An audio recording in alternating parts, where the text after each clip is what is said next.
আমাদেরকে ভয় দেখাবেন না, চোখ রাঙাবেন না। হ্যাঁ, যদি সমালোচনা করতে চান গঠনমূলক করেন, চমা দেব, কিন্তু আমাদেরকে আপনারা ভয় দেখাবেন না, চোখ রাঙাবেন না। এই পৃথিবীতে আল্লাহ ছাড়া আমরা কাউকে ভয় পাই না। আপনারা যতই তিরস্কার করেন, যতই উল্টা পাল্টা নাম দেন, মানুষের কাছে যতই আমাদের কালার করেন, কোনো ভয় আমাদের নেই। এখানে না, এখন ভয় পাচ্ছি না, সামনেও পাবো না। লাউ মাতা লাইম, কোন তিরস্কারকারীর তিরস্কার আমরা থোড়াই কি আর কিছু মনেই করি না। ইউজাহিদুনা ফি সাবিলিল্লাহি ওয়ালা ইয়াখাফুনা লাউমাতা লাইম। তারা যুদ্ধ করবে, জিহাদ করবে, সংগ্রাম করবে, চেষ্টা করবে, প্রচেষ্টা চালাবে আল্লাহর রাস্তায়। কার রাস্তায়? কিন্তু তারা ভয় করবে না কোন তিরস্কারকারীর তিরস্কারকে। 54 বছরে বহু ভয় দেখিয়েছেন বিভিন্ন নাম দিয়ে, ট্যাগ দিয়ে, কিন্তু সত্যি যারা একামতে দিনের দায়িত্ব পালন করে মন থেকে, তাদেরকে কোন তিরস্কারকারীর তিরস্কার পিছিয়ে রাখতে পারে নাই। এমনকি যত ভয় দেখান, যত তিরস্কার করেন, তাদের ইমানি শক্তি আল্লাহ আরো বাড়িয়ে দেয়। আপনি দেখেছেন এক মুরব্বী মানুষ, উনি বলেছেন, দেখেন তামাম পৃথিবীর মানুষকে বলছি আমাদেরকে ভয় দেখাবেন না, চোখ রাঙাবেন না।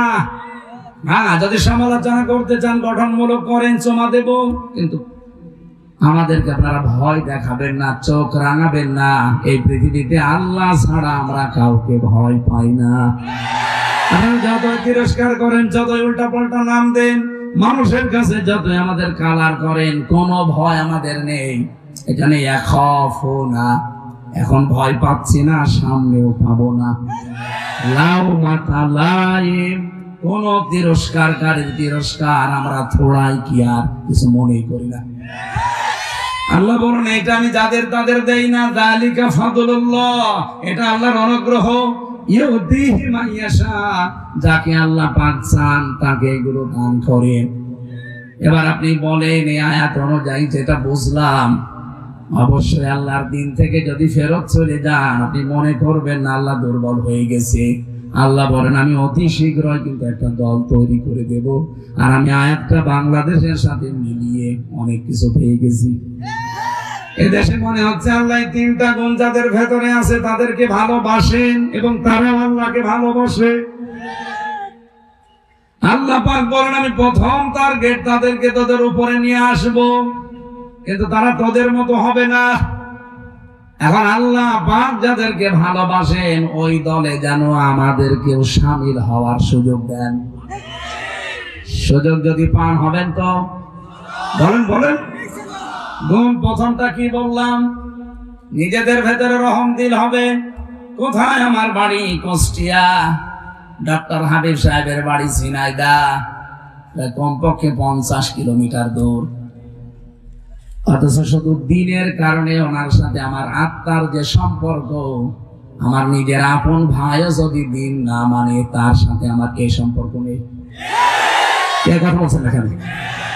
সারা বাংলাদেশে একামতে দিনের সত্যিকার অর্থে যারা দায়িত্ব পালন করে, সবাই মনে হয় এক মায়ের। কি বেশি বললাম? আপনি দেখেন, তার মনে হয় যে এক মায়ের সন্তান, কিন্তু নিজের আপন ভাই দিন মানে না, ইসলাম মানে না, তাকে সে জানের শত্রু মনে করে। জানে আজিল্লাতিনা আলাল মুমিনিন আইজ্জাতিনা আলাল কাফিরিন। তারা নিজেদের ভেতরে রহম দিল হবে, কিন্তু কাফেরদের প্রতি বড় কড়া। এই জন্য এরকম আলটিমেটাম দিয়েছিল যে আপনারা কিসের বাঙালিকে হাইকোর্ট দেখান। একটা মুরব্বী মানুষ মিথ্যা মামলা মাথার উপরে নিয়ে আজ এতটা বছর জেলখানার অন্দর প্রকোষ্ঠে তার জীবনটাই নষ্ট করে দিয়েছে হাসিনা। থপ্পু, এর নাম নেওয়া ঠিক না, তারপরে থপ্পু নামটা নিয়ে ফেল।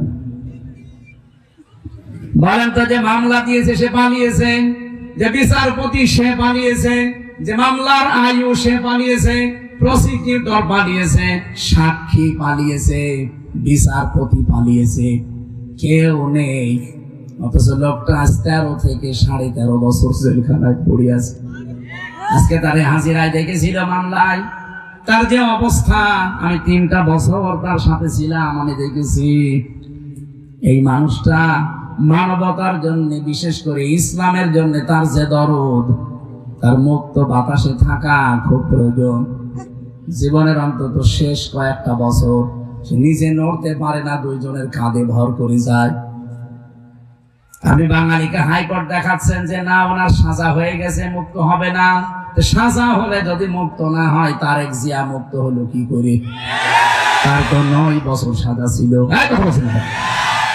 তারেক জিয়ার স্ত্রী জবাইদা, তার 3 বছর সাজা ছিল, তারা মুক্ত হলো কি করে?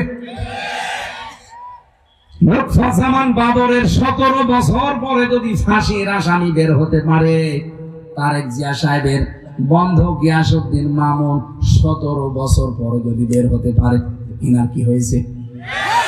ওনাদেরকেও মামলা হাসিনা দিয়েছিল, ইনাকেও মামলা হাসিনা দিয়েছে। ওনারা যদি সব একটা একটা করে বের হয়ে মুক্ত জীবনে থাকতে পারে, আজহারুল ইসলামকেও মুক্ত জীবনে কালকে দেওয়া লাগবে। কালকে ডেট আছে, আবার আমরা চাই সে যেন মুক্ত জীবনে আসে। চান না আপনারা? কারা চান দেখে? দেখেন তো, হাত তোলেন কেন? হ্যাঁ, এটা রাজনৈতিক বিষয়, এটা আমার ইমানের সাথে সম্পৃক্ত। কথা বলুন।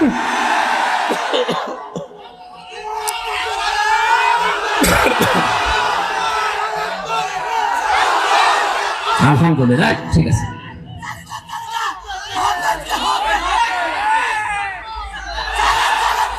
ঠিক আছে। ঝিনাইদহবাসী, আল্লাহর ওয়াদা ছিল যাদের ভেতরে ঈমান থাকবে আর যারা যোগ্য এবং সৎ হতে পারবে, এই মানুষগুলোর জন্য সামনে ক্ষমতার চেয়ার অপেক্ষা করছে। এটা যদি আল্লাহ নিজে বলতে পারে, এটা আমি বললে রাজনীতি হয় কোন কায়দায়? আর আমি তো অ্যাডভার্টাইজ করছি, আসল রাজনীতি করছে কে? ওনারা কিছু বলতে পারে, যত দোষ আমার নরম পেয়েছি।